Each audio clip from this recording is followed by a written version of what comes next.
মন্দির আমার খুব ভালো লাগে, বিশেষ করে কলকাতার মধ্যে আমার খুবই ভালো লাগে যেতে, খুবই ভালো লাগে ঘুরতে। এবার তোমাদের মন্দিরের টাইমিংটা বলে দিই। সমস্ত কিছু কিন্তু হয়, বিবাহ হয়, উপর বড় বাগান রয়েছে, কলা গাছে পুরো ভর্তি।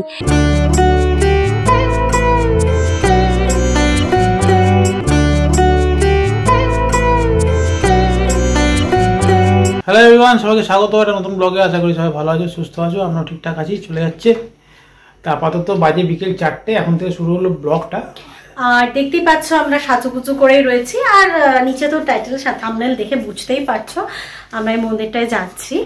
তো মানে হঠাৎ করেই প্ল্যান হয়েছে যে ত্রিপুর সুন্দরী মন্দির বা ত্রিপুরেশ্বরী মন্দির। আমি এটা নিয়ে এখন একটু কনফিউজড আছি নামটা নিয়ে। আমি মানে আমি আগে যাইনি, বাট আমরা কনফিউজ আছি এই কারণেই বলছি, তোমাদের নিচে নামটা তোমরা পারফেক্ট দেখছো, কিন্তু আমাদের এখানে পারফেক্ট দেখছো না এই কারণেই যে আমরা এখনো যেহেতু মন্দিরটা, আমরা তো ঘর থেকে এখন কথা বলছি, যেন আমরা মন্দিরটা না পৌঁছানো অবধি নামটাকে একদম পারফেক্ট ভাবে বলতে পারছি না। আমি যত জানি ত্রিপুর সুন্দরী, আমি একটা জায়গায় লেখা দেখেছিলাম। না, আমি অনেকদিন আগে গিয়েছিলাম, আমরা 3 বান্ধবী মিলে গিয়েছিলাম, তখন মানে তখন ওটা তো ত্রিপুরেশ্বরী মন্দির করেছিলাম। চলতি কথায় লোকে কিন্তু মানে এই গড়িয়া এলাকাতে, গড়িয়ার বোড়াল চত্বর হচ্ছে মন্দিরটা, তো তোমরা কিভাবে যাবে সেটা তোমার ওখানে পৌঁছে তোমায় দেখাচ্ছি। এদের মানুষের মুখে মুখে ত্রিপুরেশ্বরী মন্দির হিসেবেই নামটা পরিচিত, এইভাবেই চলে আসছে। মানে আমরা আগে ত্রিপুরেশ্বরী মন্দিরই বলে এসেছি, ত্রিপুর সুন্দরী না ত্রিপুরা সুন্দরী সেটা তখন অবধি আমরা বলতাম না, জানতাম না। তা এতদিন পর আমি যাচ্ছি, ও তো একদমই প্রথম যাচ্ছে, আমি দ্বিতীয়বার যাচ্ছি। যেমন বললাম মানে ত্রিপুরেশ্বরী মন্দির হিসেবে আমি ছোটবেলা থেকে শুনে আসছি। এনিওয়ে যাই হোক, যেটা অ্যাকচুয়াল সেটা আমি তোমার ওখানে একবার অবশ্যই দেখাবো। যাই হোক, মায়ের মন্দিরে যাচ্ছি, মা দর্শন করতে যাচ্ছি, এটা হলো সবচেয়ে বড় কথা। নামটা নেই কোনো ফ্যাক্টর নয় একদম। আপাতত চলো যাই, গিয়ে দেখি। 4টে এখানেই বাজে, 4টের সময় থেকে মন্দির খোলার কথা। ঠিক আছে, আমাদের এখান থেকে দূর নয়, হয়ে যাবে। মন্দির স্টপ তোমাদের দেখিয়ে দিই। এই যে সামনে দেখো মেট্রো লাইনটা দেখা যাচ্ছে, মেট্রো 1 নম্বর গেট দিয়ে বেরিয়ে তোমার এই রাস্তাটা পাবে গড়িয়া স্টেশনের দিকে। এটা ল্যান্ডমার্ক করতে পারবে। দেখো এই যে 4 সাইড ডায়াগনস্টিক, এই যে মোড়টা, এটা হচ্ছে শীতলা মন্দিরের মোড়। এখান থেকে এই যে এইচকে দত্ত দেখতে পাচ্ছ, এই রাস্তাটা চলে যাচ্ছে বোড়ালের দিকে বা গড়িয়া মহাশাসনের রাস্তাও এটা। এইখান থেকে ছাড়ে তোমার বোড়ালের অটোগুলো। হ্যাঁ, এই অটোগুলো না, কিন্তু এগুলো গড়িয়া স্টেশন যায়। আর একটু এগিয়ে গিয়ে তাহলে তোমাদের দেখাচ্ছি, ওখান থেকে ছাড়ে বোড়ালের অটোগুলো। তাহলে দেখা গেলো এই সামনে হচ্ছে মেট্রো থেকে সোজা হেঁটে এসে এই জায়গাটাকে একটা ল্যান্ডমার্ক করবে, যে 4 সাইড ডায়াগনস্টিক। এই রাস্তাটা চলে গেছে গড়িয়া স্টেশন। এই যে এইচকে দত্ত যে রাস্তাটা, এই রাস্তাটা যাচ্ছে বোড়ালের দিকে। এখান থেকে ছাড়ে বোড়ালের অটোগুলো। হ্যাঁ, ওই যে ধরো ওই যে সামনে অটোগুলো দাঁড়িয়ে রয়েছে, ওইগুলো বোড়ালের। তাহলে তোমার দেখাচ্ছি, দেখালাম এই যে এইচকে দত্ত, এর সামনে থেকে এই যে অটোগুলো রয়েছে, এগুলো বোড়াল যাচ্ছে। এগুলো তোমরা বলবে মোটামুটি বোড়ালে ত্রিপুরেশ্বরী মন্দির যাবো, তাহলে তোমাদের যাবে। এখন 8:30টার মতো বাজে, আমরা চলে এসেছি ত্রিপুর সুন্দরী মন্দির। দেখো এখানে নামটা লেখা আছে, যেটা নিয়ে কনফিউজ ছিলাম একটুখানি। আমাদের এটা লেখাটা আছে, শ্রী শ্রী ত্রিপুর সুন্দরী মন্দির তরুণ। একটা ল্যান্ডমার্ক বলে রাখি, তোমরা ত্রিপুর সুন্দরী মন্দির তো বলতেই পারো। যেরকম বলছিলাম, ত্রিপুরেশ্বরী মন্দির হিসেবে বেশি পরিচিত। আর এখানে ঠিক তার পাশে রয়েছে থাকে যে বোড়াল হাই স্কুল। হ্যাঁ, এটাকেও একটা ল্যান্ডমার্ক। মানে তোমরা যদি বলো অটোতে বোড়াল হাই স্কুল, তাহলেও চলে আসবে। এই যে আমি কিন্তু দেমালিউম ত্রিপুরেশ্বরী মন্দির বলেই এলাম, একদম বুঝে ওরা কিন্তু আমাকে নামিয়ে আমাদের আমরা ত্রিপুরেশ্বরী মন্দিরই বলেছি, ত্রিপুর সুন্দরী মন্দির আমি কিন্তু বলিনি। কিন্তু ঠিক একদম আসাটা খুবই ইজি, কোনো প্রবলেমই নেই আসা। আমি দেখিয়েছিলাম মেট্রো থেকে নেমে একদম সামনে যারা ওইভাবে আসবে। এছাড়া যারা গাড়িতে আসবে তারা কিন্তু ত্রিপুর সুন্দরী মন্দির গুগল ম্যাপে সার্চ করলে তার লোকেশনটা পেয়ে যাবে। এই রাস্তায় যে চলে গেছে মন্দিরের দিকে। চলে এখান থেকে 3-4 মিনিট মধ্যে একটু হাঁটতে হবে ভেতরে। তোমার এখন দোকান মুখে যে চায়ের দোকান, সবাই এখানে দাঁড়িয়ে বলছি চাটা খাচ্ছি। আমি বহুত দিন পর প্রজাপতি বিস্কুট পেয়েছি, হাফ করে ফেলেছি প্রজাপতিকে, খাচ্ছি আমি। চা না খেয়ে কোনো যাচ্ছে না, চাটা খেয়ে তারপরে চাও। সবাই মন্দির খুলেছে, আশা করি। আমি বললাম না, আমাদের তো কাছে না, আমাদের খুব দেরি লাগবে না, দূর থেকে যারা আসবে তাদের লাগবে, এই লাগে। চা খেয়ে হাঁটছি মন্দিরের দিকে। এই রাস্তাটাও নতুন করে কিন্তু হয়েছে। অ্যাকচুয়ালি এই ত্রিপুর সুন্দরী মন্দির কিন্তু নতুন করে রিনোভেট করে হয়েছে আর কি। এর আগে মন্দির ছিল, বাট নতুন করে তার সবকিছুটাই তোমাদের দেখাবো। 1 বছর আগে এসেছিল, তখনও এমনি অবস্থাতেও সুন্দর ছিল, এখন কি করেছে গিয়ে দেখলে বুঝতে পারবো। তখনও সুন্দর লাগতো, এখন আশা করি আরো ভালো লাগবে। কারণ নতুন করে আবার আমি যেটুকু শুনেছি ওই গর্ভ মন্দিরে আবার নতুন করে অনেক রকম সাজসজ্জা হচ্ছে, সেগুলো তো গেলে দেখতে পাবো, তোমার সাথে তখন শেয়ার করছি। তো মোটামুটি এই রাস্তা দিয়ে বেশ কিছুটা হাঁটতে হবে, মিনিট 3-4 মতো, তারপরে আমরা মন্দিরের মেন প্রবেশদ্বারে পৌঁছবো। আমরা এসে গেছি মূল মন্দিরের সামনে। এই যে হচ্ছে মন্দিরের গেট, ত্রিপুর সুন্দরী মন্দির।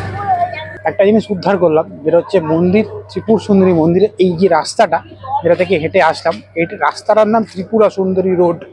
হ্যাঁ, সেই জন্য একটু কনফিউজিং হচ্ছিল সব কিছুতে। তো ত্রিপুরেশ্বরী মন্দির বললে কিন্তু আরামসে পৌঁছে যেতে পারো, আমরা তো সেরকমভাবেই আসলাম। এসে গেছি মূল গেটের সামনে। চলো মন্দির গিয়ে দেখা যাচ্ছে।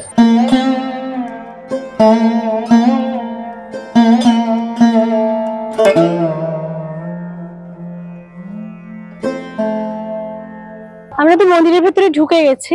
মন্দিরের ভেতরে ঢুকে এখন জানতে পারলাম যে এখন কিন্তু 5টায় মন্দির খোলা হবে। সেজন্য যে ঠিক আমার উল্টো দিকেই রয়েছে পূজা সামগ্রীর দোকান, ওটা খুললে তোমাদের কিন্তু বেশি ভালো করে দেখাতে পারবো। তো ওখান থেকে সমস্ত পূজার জিনিসপত্র পাওয়া যাবে। তার আগে চলো তোমাদেরকে মন্দির চত্বরটা একটু হালকা হালকা ঘুরিয়ে দেখিয়ে নিই। আমার ঠিক উল্টো দিকেই রয়েছে বট গাছ, বট মাতার বোধহয় পুজো এখানে করা হয়, মানতও করা হয় মনে হচ্ছে। তো এই দেখো এখানে মাতা রয়েছেন, আমি জুতো পরে রয়েছি বলে জায়গাটা উঠলাম না। বটমাতার মন্দির দেখানোর পরে পাশে যেটা দেখা যায় সেটা কিন্তু মহাদেবের মন্দির, মহাদেবও আছেন, শালগ্রাম শিলাও আছে, সবই আছে। মন্দির যেহেতু এখন বন্ধ রয়েছে আমি তোমাদের এখনো দেখাচ্ছি না, খুললে ভেতরে ঢুকে তোমাদের ভালো করে দেখাবো। মাও রয়েছেন, এখন হালকা দেখতে পাচ্ছ, খুলুক তারপরে তোমাদেরকে আরো ভালো করে সবকিছু দেখাচ্ছি। মন্দিরে ঠিক এই মহাদেবের মন্দিরের ঠিক পাশে রয়েছে এটা একটা চিন্তামণি সবিতা কানন।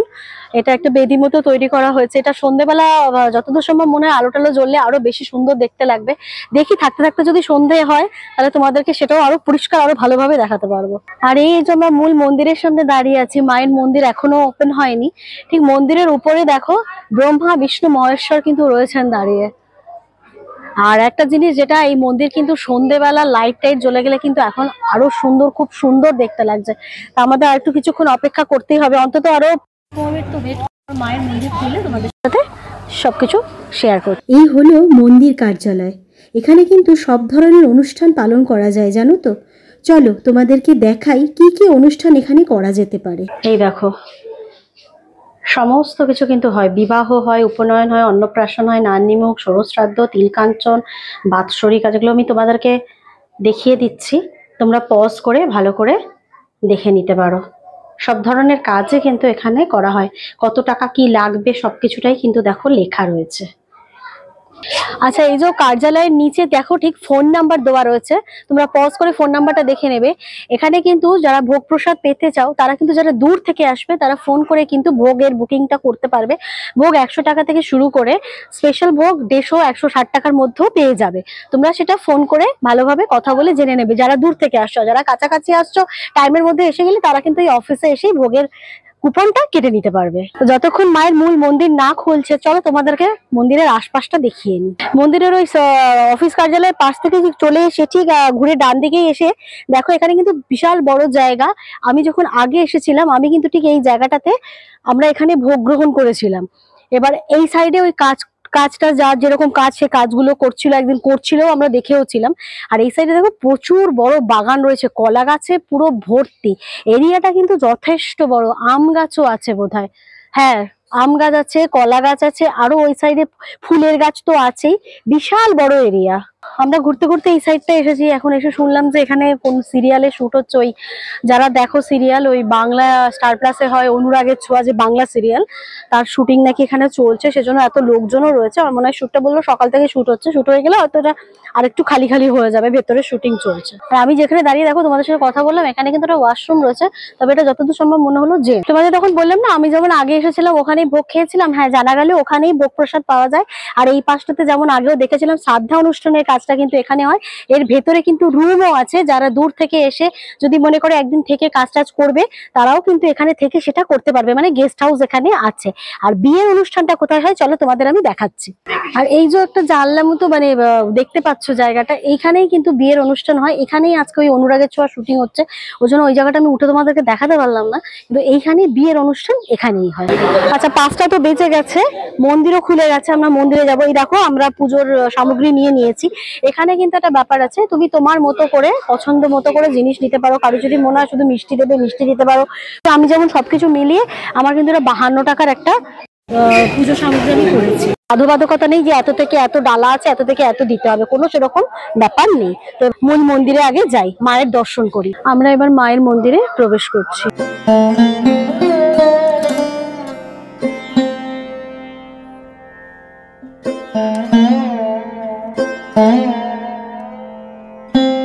এই হলো মায়ের মন্দির, মানে মায়ের গর্ভগৃহ। মন্দিরের ভিতরটা কিন্তু ভীষণ সুন্দরভাবে সাজানো। একদম উপর দিকে খুব সুন্দর করে নানা রকম আঁকা রয়েছে।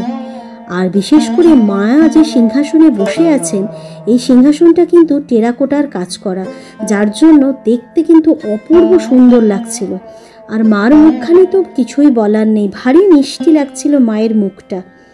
আর মার এই মন্দির কিন্তু সতীপীঠ, জানো তো, 51 পীঠের এক পীঠ। আর এখানে মায়ের কি পড়েছিল জানো, মায়ের করতালু। আর এই মন্দির হলো 700 বছরেরও কিন্তু বেশি পুরনো, যা নতুনভাবে সংস্কার করে তৈরি হয়েছে। মায়ের দর্শন করে বেরিয়ে তোমরা এইভাবে কিন্তু মায়ের মন্দিরের প্রদক্ষিণও করতে পারো। আমরা সেভাবে প্রদক্ষিণ করেছিলাম।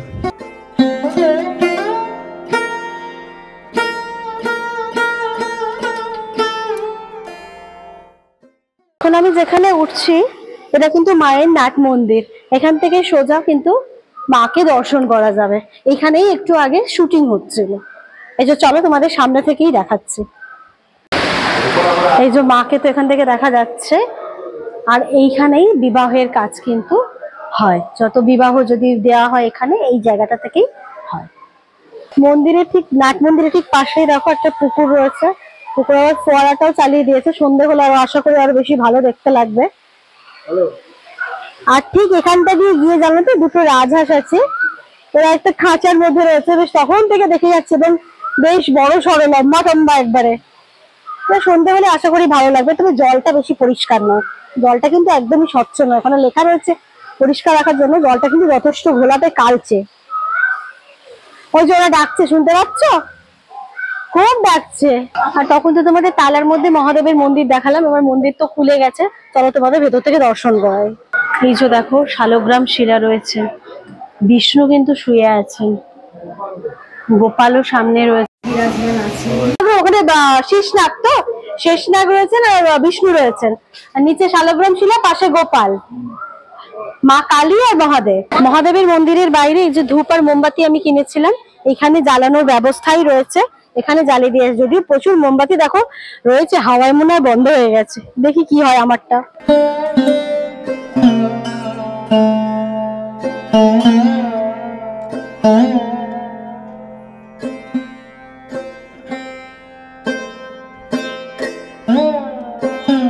এবার দেখো সন্ধ্যে তো হচ্ছে আস্তে আস্তে, বললাম না এখানে লাইট টাইট জ্বালিয়ে দিলে দেখতে ভালো লাগবে।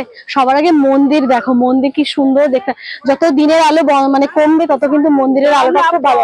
অ্যাকচুয়ালি আমার কাছে না যে কোনো মন্দিরই, মানে অন্যান্য ইয়ের থেকে যে কোনো মন্দির আমার খুব ভালো লাগে। বিশেষ করে কলকাতার মধ্যে আমার খুবই ভালো লাগে যেতে, খুবই ভালো লাগে ঘুরতে। তো যাই হোক, এদিকে এই বেদিটাও দেখো কি সুন্দর দেখতে লাগছে, অসাধারণ লাগছে, সাদা তো। যাই হোক চলো এবার তোমাদের মন্দিরের টাইমিংটা বলে দিই। মন্দিরের টাইমিং হচ্ছে সকাল 5টায় খোলে, পুজো হয় 10:30টার সময়। 1টার সময় ভোগ, মন্দির কিন্তু 4টের সময় খোলে, বিকেল 4টের সময় শুধু দর্শন হয়। 5টার সময় আবার পুরোহিত মশাই পুজো করেন, যেমন আমরাও আজকে পুজো দিলাম, নাম গোত্র সব দিয়েই পুজো দেওয়া হলো। রাত্রি 8টা পর্যন্ত খোলা থাকে, 7টা অবধি পুজো হয়। 8টার সময় কিন্তু দর্শন হয়, মন্দির বন্ধ হয়ে যায়। আর এই যে দেখতে পাচ্ছ ওদিকে যেটা তোমাদের ফোয়ারা মতো দেখালাম, ওই সাইডে কিন্তু দেখো পরপর পরপর অনেকগুলো বসার জায়গা আছে। সন্ধ্যেটা যদি মনে করো একটু একান্তে বসে থাকতে পারো, কিন্তু ভালোই লাগবে। পারলে একদিন অবশ্যই, যারা ঘুরে গেছো তাদেরকে বলছি না, যারা ঘুরে যাওনি তারা অবশ্যই একবার এসে ঘুরে যাও, আশা করি ভালো লাগবে। আর যদি ভোগ খেতে দাও, মানে ভোগ প্রসাদ পেতে চাও, তাহলে কিন্তু সন্ধ্যেবেলা হলে তো হবে না, সেটার জন্য তোমাদের সকালে আসতে হবে। টাইমিং তো তোমাদেরকে বলেই দিয়েছি। আর যদি মনে করো যে ভোগ প্রসাদ গ্রহণ করবে না, শুধু মায়ের দর্শন করবে, পুজো দেবে, নেবে সেটা করার জন্য বিকেলে আসতে পারো, কোনো অসুবিধা নেই। কিন্তু এই মন্দিরে আসলে খুবই ভালো লাগবে। আমি তো বারবারই বলেছি যে কোনো মন্দির খুবই ভালো লাগে, কিন্তু ওই কিছু মন্দির আছে অসম্ভব ভিড় হয়, পান্ডাদের ঝামেলা থাকে, এই ওই সেই অনেক কিছু থাকে, কিন্তু সেটা এখানে একদমই নেই। নির্দ্বিধায় নির্বিঘ্নে নিজের মনের ইচ্ছাতে পুজো দিতে পারবে, শুধু দর্শনও করতে পারবে, কোনো অসুবিধা নেই। মোটামুটি মন্দির থেকে বেরিয়ে গেলাম, পেছনে দেখতে পাচ্ছ মন্দির গেট দেখা যাচ্ছে এখনো। রাস্তা থেকে হেঁটে যেভাবে অটো করে এসেছিলাম, অটো করে ওইখানে গিয়ে তারপর আমাদের বাড়ির দিকে চলে যাবো। আর তোমাদের যেরকম আগে বলেছি, আমাদের সবার জন্য মন্দিরের আসতে, মন্দিরে যে কোনো মন্দিরের ভিডিও করতে সবার জন্য ভালো লাগে। মানে বাইরে যাওয়া ছাড়া বলছি, কলকাতার মধ্যে বিশেষ করে বলছি, হ্যাঁ, যে কোনো মন্দিরে যেতে সবসময় জন্যই ভালো লাগে। তোমাদের মধ্যে কিছু জন হয়তো রাগ করতে পারো, মানে যেটা সত্যি কথা আমি বলছি, আমার ওই ধরো একটু বেরোলাম, রেস্টুরেন্টে গেলাম, এই এদিকে অমুক জায়গায় গেলে সেগুলো খুব একটা ভালো লাগে না। আমার ওই মন্দির হলে তখন আমার একটু বেরোতে ইচ্ছা করে, তখন সেখানে যেতে ইচ্ছা করে। ভাবতে পারো বাবা একই শুধু এইটুকুই বলছে এরকম, মানে এটা অ্যাকচুয়ালি যে যার মনের একটা ব্যাপার থাকে, সেটা আমাদের আর কি মনের ইচ্ছা। আমাদের মেনলি ভালো লাগার ব্যাপার, তোমরা খুব ভালো করে জানো, যেটা ট্রাভেল করা বাইরের ইয়েতে। আর কলকাতার মধ্যে সবচেয়ে বেশি ভালো লাগে যে কোনো মন্দির করতে। মন্দির সবসময় যেন সব জায়গার মন্দিরই ভালো লাগে, কলকাতার মধ্যে মন্দির, মানে কলকাতার মধ্যে বেরোলে মেনলি সবার আগে মন্দিরটা যেতেই ভালো লাগে। তোমার পাহাড়ে গিয়ে আমাকে যদি কেউ বলে মনেস্ট্রিতে 1 ঘন্টা বসে থাকো, আমি ঘন্টার পর ঘন্টা কাটিয়ে দেবো, সেটা কোনো অসুবিধা নেই। আর পুরীর কথা তো বলছি না, পুরীর ওটা তো আমাদের বেঁচে থাকার একটা পার্ট, ওটা ছাড়া মানে কিছু হবেই না, তো মানে একদম অক্সিজেনের মতো। আমি জানি এটা নিয়ে হয়তো অনেকেই মুখ দেখাবে, রাগ করবে, যেটা সত্যি সেটাই বললাম, আমাদের যেটা ভালো লাগে সেটাই বললাম। যাই হোক, আপাতত বেরিয়ে যেরকম বললাম বেরিয়ে বাড়িতে গিয়ে ব্যাক করছি চলো। আর এখানে সেরকম কিছু করণীয় নেই, গড়িয়া মোড়ের দিকে যেতে পারি, হয়তো মেয়ে একটু যাবে বলতে নেল পালিশ কেনার জন্য, এটা দেখি যাই, আগে ওখানটা পৌঁছই, তারপর হয়তো একদম বাড়ি থেকে ব্যাক করছি। এখন 7টা, বাড়িতে এসে সবার আগে মাছ না, তবে মন্দিরে ঢোকার আগে যে চাটা আমরা খেয়েছিলাম, চাটা কিন্তু ভালো বানিয়েছিল। আর ওই দাদার সাথে কথা বলে, দাদা ওনাকে বলা চলে না, উনি কাকুরই মতো, উনি বললেন যে দাদু বললেই ভালো হয়, না না কাকুই হবে। উনি বললেন এই দোকানটা 55 বছরের, আর সামনে একটা ওই আগে তো সবাই কাচের জারকে বয়েম বলতো যেগুলো, ওই একটাই নাকি 55 বছরের স্মৃতি থেকে গেছে।